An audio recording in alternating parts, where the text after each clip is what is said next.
Este vídeo não é uma recomendação de compra ou venda de ações. No vídeo de hoje falaremos da Brasil Resseguros. É uma empresa fundada em 1939 da área de seguros, com 386 empregados. Trazendo um pouco da história da empresa, em 1939 foi criado o Instituto de Resseguros do Brasil, uma estatal. Em 96, tivemos um novo modelo, transformando a empresa em uma sociedade de economia mista, e aí dando origem ao nome IRB Brasil Resseguros. Em 2000, a SUSEP assume a responsabilidade de regular o mercado de seguros, que até então era da empresa. Em 2007, a gente teve a abertura do mercado brasileiro de resseguros. Em 2013, a privatização da empresa. Em 2016, a criação de uma empresa de ativos imobiliários. E em 2017, a gente tem a abertura de capital na Bolsa, com um follow-on em 2019, capitalizando a empresa, e em 2020, uma reestruturação geral da empresa. A empresa tem uma atuação bastante ampla, né? Saindo um pouco do tradicional, que é o seguro de automóveis, vida e residencial, até indo para setores um pouco mais abrangentes, né? Aeronáutica, energia nuclear, óleo e gás. Ou seja, é uma atuação bastante ampla e com uma parcela significativa dos recursos vindo do exterior. A empresa tem ações negociadas na Bolsa de São Paulo, em torno de 287 mil acionistas, e os principais acionistas são Bradesco Seguros e Itaú Seguros.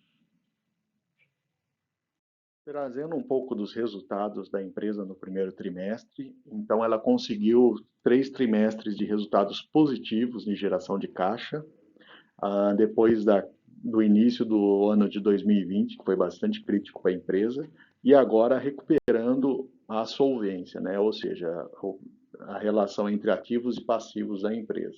Ainda não está no patamar do final de 2019, mas já apresenta uma tendência de recuperação. Tivemos também a recuperação das reservas e consequente liquidez da empresa. Como a gente comentou, né, o lucro no primeiro trimestre, né, reverte um prejuízo que tinha no primeiro trimestre de 2020. E um ponto importante que mesmo com a variação cambial que a gente teve no período, né, não houve impacto relevante para o resultado da empresa. Detalhando um pouco melhor os resultados, né, o prêmio emitido no Brasil compensou a queda do prêmio emitido no exterior e dessa forma manteve um certo nível de estabilidade. Houve crescimento da carteira no Brasil e aumento também nos resultados de underwriting no trimestre, que são resultados de subscrição de seguros, né? Já a sinistralidade recorrente na casa dos 70%, né? Que representa o valor pago pela seguradora em relação ao recebido. Na tabela de resultados, vemos um lucro líquido crescente, exceto no ano de 2020, onde o aumento dos sinistros retidos fez com que a empresa desse prejuízo.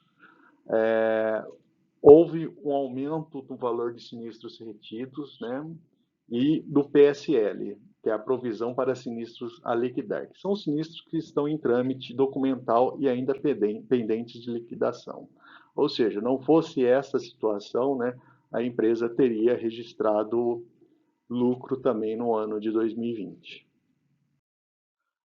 Na apresentação da empresa, ou olhando a ótica do patrimônio líquido da empresa, foi resumida como uma situação robusta, ou seja, com mais de 23 bilhões em ativos, sólidas, então são 4,4 bi de patrimônio, e líquida, chamando atenção ali o caixa de 9,1 bi, que é suficiente para cobrir ali as provisões, né, necessárias ali com liquidez.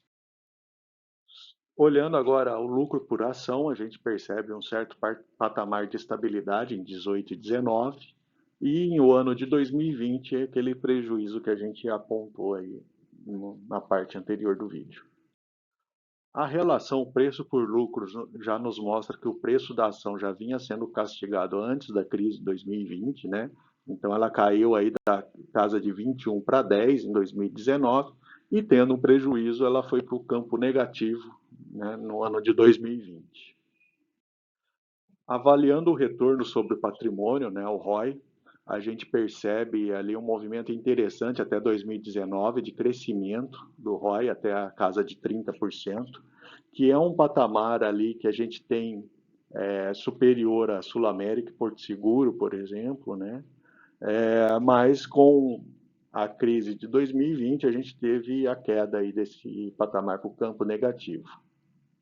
A BB Seguridade é uma empresa que tem esse indicador bastante forte, né? Caso você queira que a gente faça um vídeo sobre BB Seguridade, deixe nos comentários. Os dividendos pagos pela empresa também mostram um patamar interessante, né? Antes aí do ano de 2020, em linha com o lucro que ela apresentava. Já o dividend yield em 2019 ficou num patamar muito interessante por conta até daquela queda do preço da ação, né, levando aí a mais de 6,5%. Então a gente percebe que o preço das ações havia sido bem mais castigado ali antes mesmo da crise de 2020. Já o valor patrimonial por ação mostra um certo nível de estabilidade, né? Lembrando que em 2019 a gente teve ali o desdobramento das ações. Já olhando a relação entre preço e valor patrimonial, a gente observa uma queda bem acentuada, saindo aí de 6,5 para 1,7, é o valor atual. Mostrando mais uma vez, né, a gente está no terceiro trimestre consecutivo de geração de caixa positivo, né, frente a prejuízos que foram identificados nos períodos anteriores, né. A gente tem um histórico trimestral de prêmio emitido próximo à estabilidade, depois desse valor ter subido significativamente ali no ano de 2020, né? E por fim, aqui uma visão detalhada, né, das áreas em que houve maior emissão de prêmio no primeiro trimestre de 2021 em relação ao mesmo período de 2020. Já o índice de sinistralidade, né, tanto no Brasil quanto no exterior, mostra algumas categorias com valor acima de 100%, né, o que não causa um certo prejuízo para a empresa, mas são situações pontuais, né, não sendo uma característica geral ali do mercado. Agora temos uma visão dos ativos financeiros da empresa por classe de ativo. A gente vê um aumento na posição em dólar, né, e uma redução em ativos pós-fixados. E um crescimento de ativo de maneira geral, saindo de 4,9 para 9,1. Olhando a cotação atual da empresa, né, a gente está na casa dos 5,80, né, mostrando aí essa redução do preço de venda da ação da empresa ao longo dos últimos anos, né, mas mesmo assim a gente tem as estimativas de analistas recomendando venda e mesmo com uma média aí, uma projeção média de aumento de 20% aí nos próximos 12 meses no valor da ação.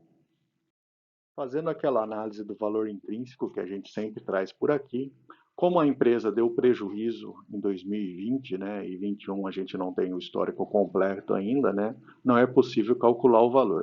Mas pegando o valor de 2019, né, considerando o desdobramento da ação, a gente chegaria em algo próximo ali a R$ 11.